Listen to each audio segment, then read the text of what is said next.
to the Nerdy Booktube channel. I'm Sophia, and let's see how my owls went down. Okay, so first of all, I gotta say that April was not my best month, and I actually managed to get 6 owls. It was not as good as last year, because last year I managed to get all 12 of them, but I kind of entered a bit of a slump at the end of last month, so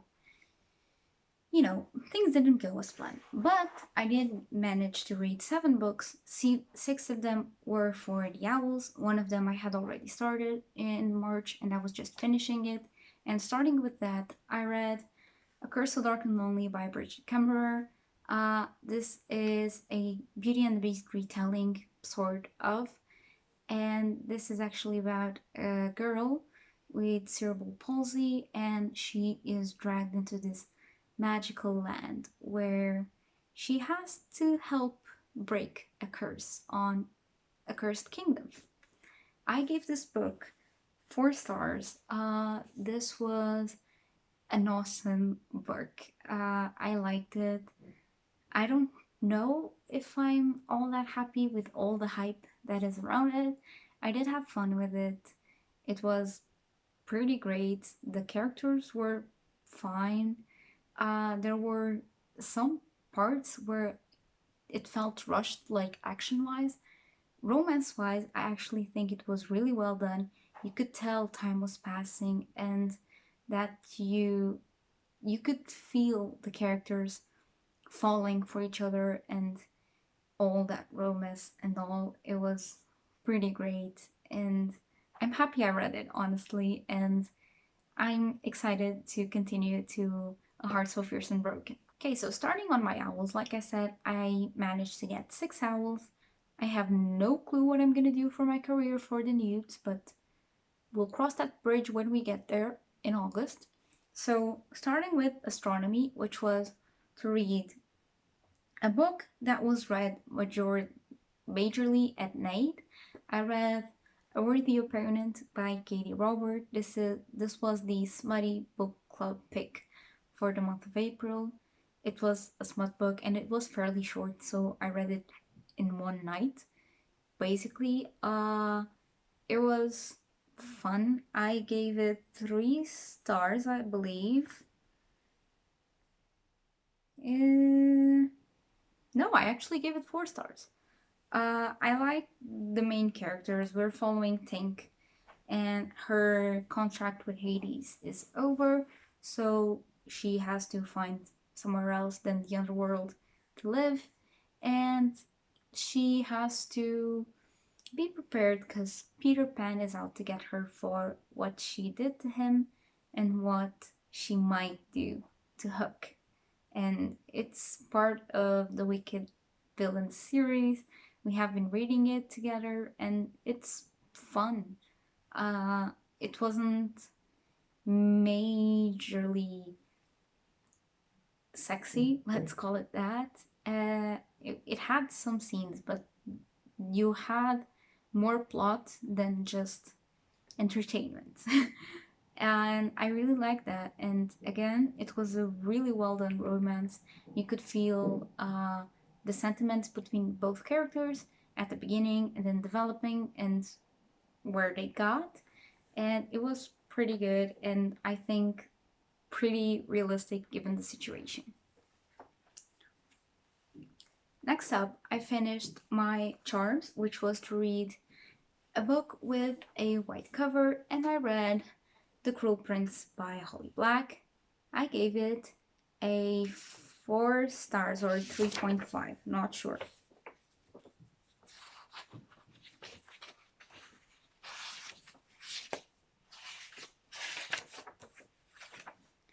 Okay, so I gave it a 4 stars. This book has been really, really, really hyped around, especially given that Queen of Nothing came out the end of last year, I believe. So I decided to start reading these. I am currently reading the second one, which is the Wicked King. And I gotta say, I hate the romance in this. I love the politics, love the world, love the characters. When they start trying to make romantic connections, well, connections in general between the characters, that's where you lose me. We're following Jude Duarte, and she is a human in a fairy world. And then we have Carden, which is the prince of that world, and he is, well, he's not very kind to her. And we see Jude trying to find herself and trying to make others stop underestimating her. And so we reach this. Um, Everyone talks about the romance. I absolutely hate it. It's not for me. It's something I could completely cut out from the books, and I would be happy. And this is happening with this book, and it's happening with The Wicked King, and I'm pretty sure it will happen with Queen of Nothing. A bit of an angle change here. I was not enjoying that angle I was filming on, but I like this way better. I just need to remember how I put my tripod. So, yay. Uh, Going back to my owls, the next one I read is for herbology, which is title starting with an M, and I read A Murder at the Vicarage by Agatha Christie. I have the book, but it's like up in my bookshelf, and I don't want to climb on top of a stool to get it out. Now, I feel like I'm gonna be crucified for saying this about Agatha Christie, but I gave it a 2 stars.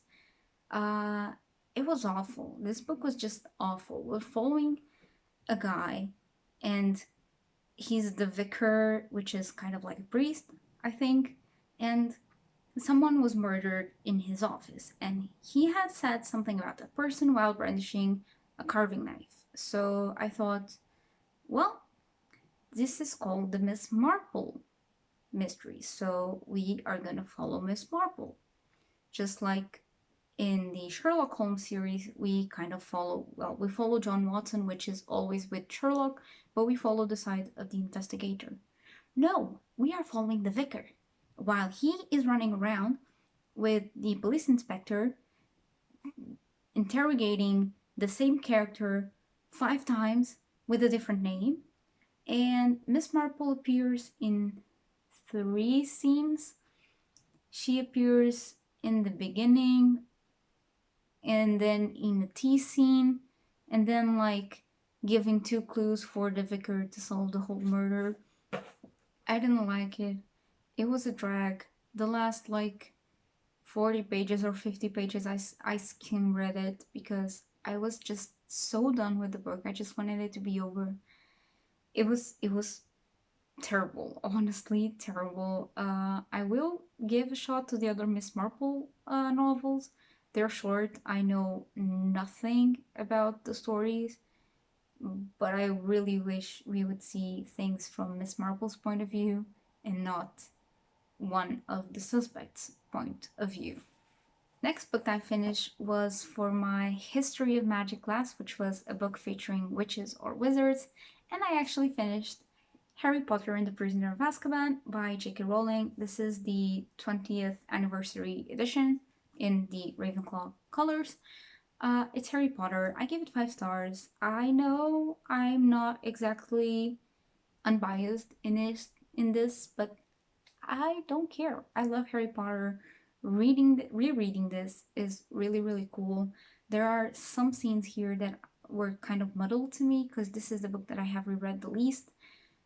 It is so freaking good. I really, really, really can't wait for reading book 4 and 5 and 6 and 7, and I will probably continue this reread in Portuguese until I get the books in this pretty edition. Next up, I managed to complete like 4 super short my Muggle Studies prompt, which was to read a contemporary, and I read Yes, No, Maybe So by Becky Albertalli and Aisha Saeed. I gave this book a 3.5 stars.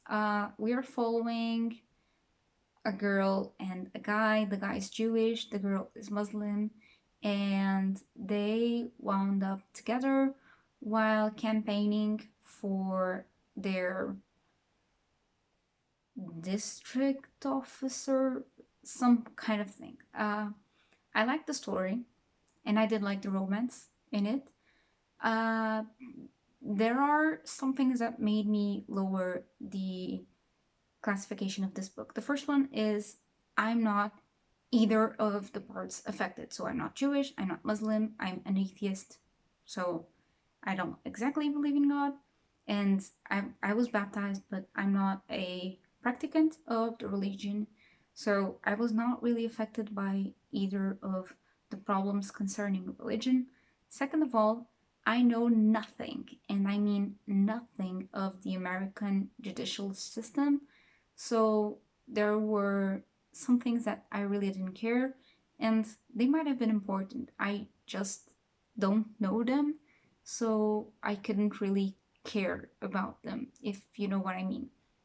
I'm Portuguese and I barely own my own judicial system, so m- much less something from the other side of the Atlantic Ocean. And number three was the amount, the huge amount. Some of the references I liked, but I think that's something that's going to become dated really quickly. That are references to current symbols of pop culture. Like there are some references to The Good Place, Starbucks, Harry Potter, K-pop, K-rock, K-dramas, The Office. There's a lot of references for things that for us are familiar now, but maybe in like 50 years, maybe my kids won't know what a Starbucks is. Or maybe in 50 years, my kids won't know what the good place is. And those references will be lost. And I think you have to be slightly careful when you put references like that in your books, because some things are intemporal, like uh, making a reference to going to the coffee shop, or making a reference to a classic like Sherlock Holmes or even Harry Potter, because those are intemporal and those books are part of history. Now, The Good Place is a series that I honestly hadn't heard anything about until this year, and the series is from 2016. You see what I mean? Like, I think you should choose to reference maybe some more intemporal things. And though those funny little clicks are fun for a person who knows it, I actually have seen The Good Place. Maybe for a people, like for a person who hasn't seen The Good Place or who hasn't liked K-pop or anything, making it the major references, it's kind of a big risk. I like that little bit of an Easter egg, but not as a main reference. And that for me bumped it down. Uh, a star, a full star, honestly. Last book I finished for the Owls, and my favorite book of April is House of Earth and Blood by Sarah J. Maas. I loved this book. It's Sarah J. Maas. I was expecting to love it anyway. It's so freaking good. I already have a Soph Says on it. It's not uploaded yet, but it should be. Like, if it's not uploaded yet, it should be like 2 days from when you are seeing this video. So just keep an eye out for it. It's so freaking good. We're following Rice and Hunt Athalar, and they are improbable friends, and they must get together to finish a mission that will affect both of them. It's a big book. It's 800 pages. I read it in 3 days. It's so freaking good.